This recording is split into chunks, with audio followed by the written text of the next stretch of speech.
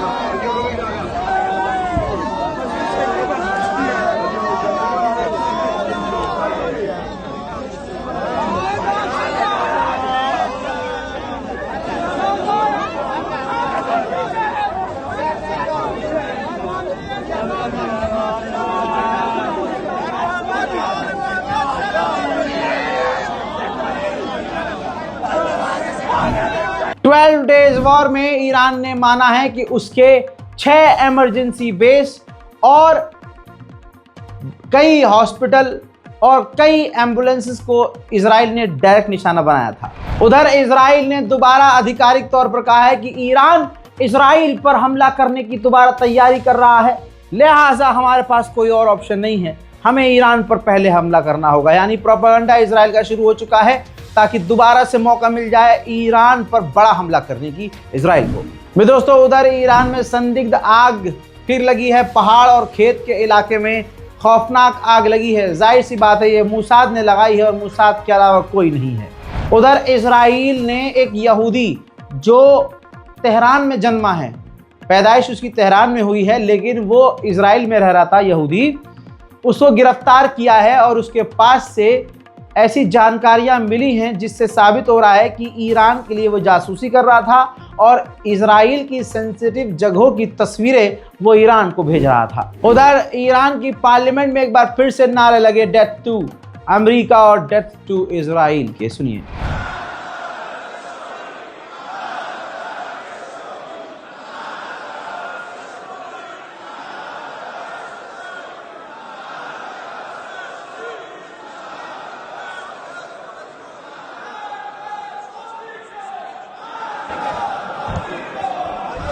जंगजोर corridor खरीदने की या किराए पर लेने की मांग चल रही है और हालांकि आर्मीनिया पलट चुका है कि वो लीज पर अमेरिका को नहीं देगा ये जंगजोर कॉरिडोर, लेकिन ईरान ने धमकी पहले ही दे दी है कि अगर अमेरिका और इजराइल ने इस कॉरिडोर को ब्लॉक करने की कोशिश भी की तो बहुत बुरा करेंगे। 16 जून की एक ऐसी वीडियो आई है जो तेल अवीव और हाइफा के इलाकों में जब ईरान की मिसाइल जाकर गिरी है तो हाल क्या हुआ है इजराइल का, वो मंजर आपके सामने रख रहा हूं। ये देखिए। ओफ, अल्लाह अकबर, अल्लाह अकबर। देखिए दोस्तों, ईरान की कुछ ही मिसाइलों ने इजराइल का क्या नक्शा बदला था। इसी वजह से तो दुनिया में पहली बार, इतिहास में पहली बार इजराइल ने सीज फायर करवाने के लिए छाती पीटी थी। ईरान के खुश्क बेजर और दूसरे इलाकों में ईरान की ही जनता ईरान की सरकार के खिलाफ सड़कों पर आकर प्रदर्शन कर रही है क्योंकि वहां पानी की किल्लत हो रही है।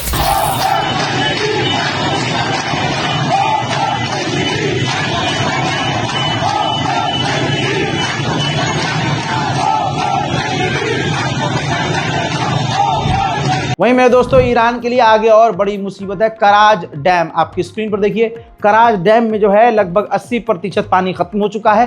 कराज डैम मैनेजमेंट ने जानकारी शेयर की है कि अगले कुछ ही हफ्तों के अंदर बिजली जो इस डैम से बनती है वो बिजली भी बनना बंद हो जाएगी क्योंकि डैम के अंदर पानी कम हो चुका है, डैम सूख रहा है और ईरान आगे और बड़ी मुसीबत से दो चार हो सकता है। सऊदी गवर्नमेंट का हरामीपन एक हो तो आदमी गिने। दोस्तों, इजराइल के ही चैनल ने ओपनली बताया है कि हमें यानी इजराइल को सऊदी अरब के बादशाह के घराने से मैसेज आया है कि सीरिया में जोलानी को रहने दो, क्योंकि अगर सीरिया में जोलानी रहा तो जोलानी की वजह से ईरान सीरिया से दूर रहेगा। उधर मेरे दोस्तों, अंडवे यहाँ नेतन्याहू को अपना मेरे तीसरा बाप बनाकर बैठे हैं, लेकिन खुद इजराइल के अंदर नेतन्याहू के खिलाफ यहूदी सड़क पर उतरे प्रदर्शन 24 घंटे कर रहे हैं।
אתם אולי יכולים לנסות להבין, אבל אי אפשר באמת להבין מה עברנו שם ומה הם עדיין עוברים.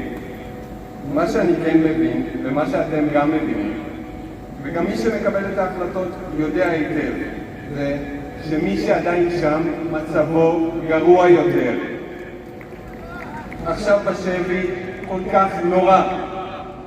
אני חצי שנה כבר כאן.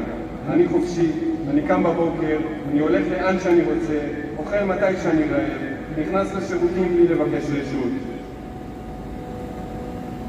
אבל האחים שלי והאחות שלי עוד שם, קשורים, רעבים, פוחדים. अमरीकी सेनेटर ने टीवी चैनल पर खुला बोला है कि अमेरिका गाजा के साथ वही करेगा जो अमेरिका ने टोक्यो और बर्लिन के साथ किया था, यानी अच्छा तो नहीं करेगा गाजा के साथ। उधर मेरे दोस्तों बैतुल मुकद्दस में हजारों की तादाद में तस्वीर आपके सामने, यहूदी बैतुल मुकद्दस में पहुंचे हुए हैं और कब्जा कर रहे हैं। हजरात इसी तरह से, क्योंकि भारत की जो अंदर की जो मतलब हड्डी है आरएसएस, और ये जो गोदी मीडिया है, और गोदी मीडिया को मैनेज करने वाला जानवर जो है वो खुद एक गंदे संगठन से है, तो प्रोपेगेंडा तो इजराइल का चलाएगा ही।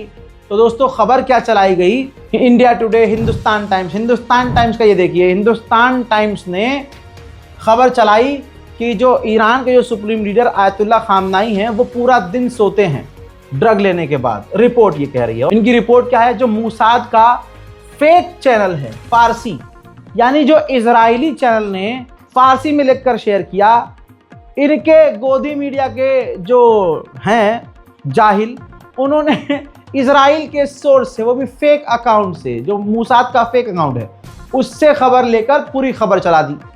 अब इसके बाद जब दुनिया ने गाली बकना शुरू की और एक बार फिर से गोदी मीडिया की मारनी शुरू करी, तो हिंदुस्तान टाइम्स ने हिंदुस्तान का नाम बदनाम करते हुए माफीवीर की तरह तुरंत बिना कुछ कहे ट्वीट डिलीट कर दिया। और ऐसे भारत के बहुत सारे न्यूज़ चैनल थे जिन्होंने कॉपी पेस्ट करके डाल दिया था, बाद में अपना ही पिछवाड़ा चाट कर अपनी ज़बान से साफ करना पड़ा। इसी के साथ सच बोलने की सज़ा तो सबको मिलती है।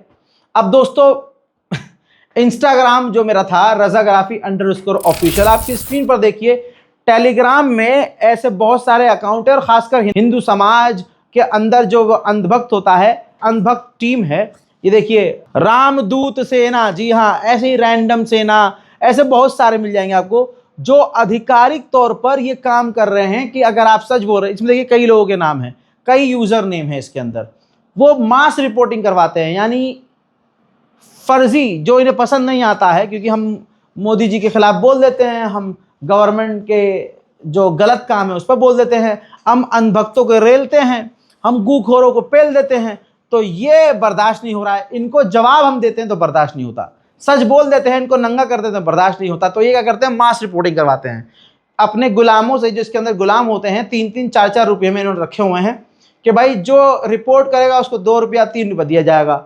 अब इनके पीछे पूरी चेन है, वो चेन सीधा भाजपा के IT सेल से ही जुड़ी मिलेगी, ये जांच का विषय है।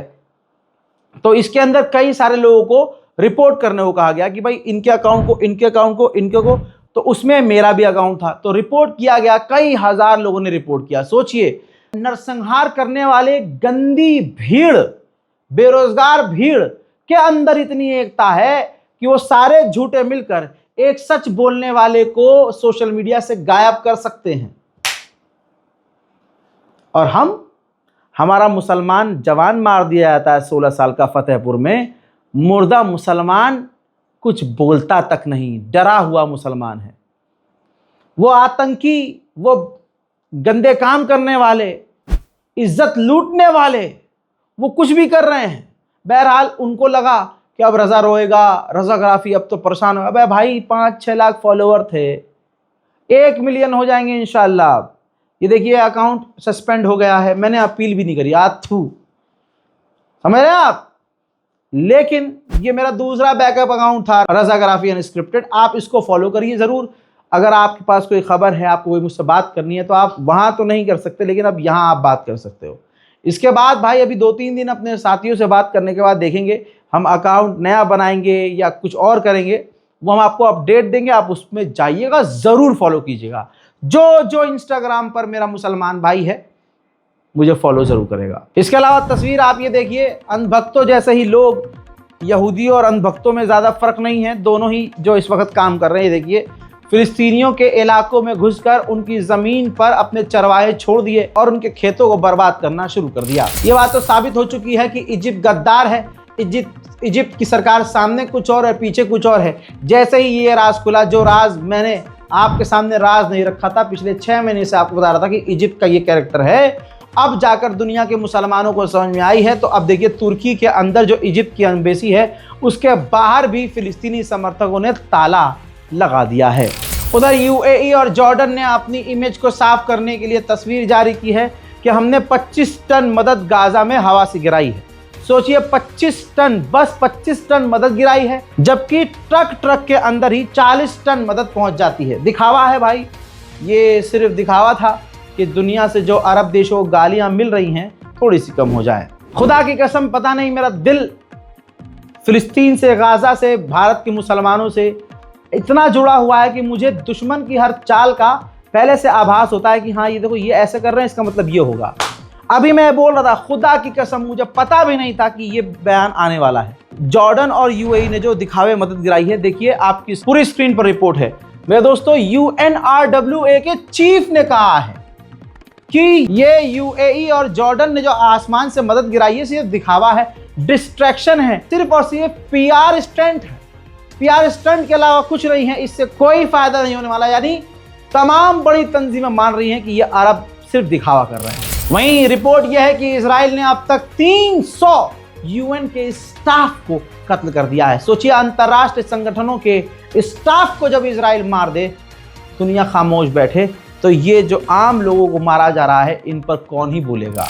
हजरात, दुनिया भर के इजरायली जो धर्मगुरु हैं, रब्बी, ऐसे सैकड़ों रब्बीज ने इजरायली गवर्नमेंट को खत लिखा है और कहा है कि इसी वक्त इजराइल गाजा पर हमले बंद कर दे, तुरंत जंग बंद कर दे। और हम चुप नहीं रह सकते जब हम ये अपनी आंखों से देखें कि गाजा में लोग भूख और प्यास से मार रहे हैं। हम ये बर्दाश्त नहीं कर सकते कि गाजा के अंदर इजराइल की ये सरकार, नेतन्याहू की ये सरकार, भूख को हथियार की तरह इस्तेमाल करे। उधर तस्वीर ये देखिए, इजराइल के हैवान सेटलर्स, जो इजराइल के अंधभक्त हैं, नेतन्याहू के भक्त, वो गाजा के अंदर जो मदद जा रही है उसको पूरी तरह से रोकने की कोशिश कर रहे हैं। अभी देखिए, गाजा के अंदर जब कुछ मदद के ट्रक पहुंचे हैं, तो वहां भगदड़ मच गई है, लूट खसोट हुई है, वहां छीना झपटी हुई है, जिसमें कई लोग बुरी तरह से घायल भी गाजा के हुए हैं। रिपोर्ट यह आई है कि अब तक इजराइल के 18,500 सैनिक बुरी तरह से घायल हैं। फ्रांस ने कहा है कि तमाम अरब देश हमास की निंदा करेंगे, हमास का साथ नहीं देंगे और उसको कंडेम करते हुए ऐलान करेंगे, जिसके बाद फ्रांस फिलिस्तीन को मान्यता दे देगा। मेरे दोस्तों, सऊदी अरब के विदेश मंत्री ने कहा कि 2 स्टेट सॉल्यूशन पर कॉन्फ्रेंस होने वाली है और इस कॉन्फ्रेंस के आयोजन से जो हमारा स्टैंड है वो क्लियर हो रहा है कि हम 2 स्टेट सॉल्यूशन चाहते हैं। मेरे दोस्तों, यूके के प्रधानमंत्री पर जोरदार दबाव है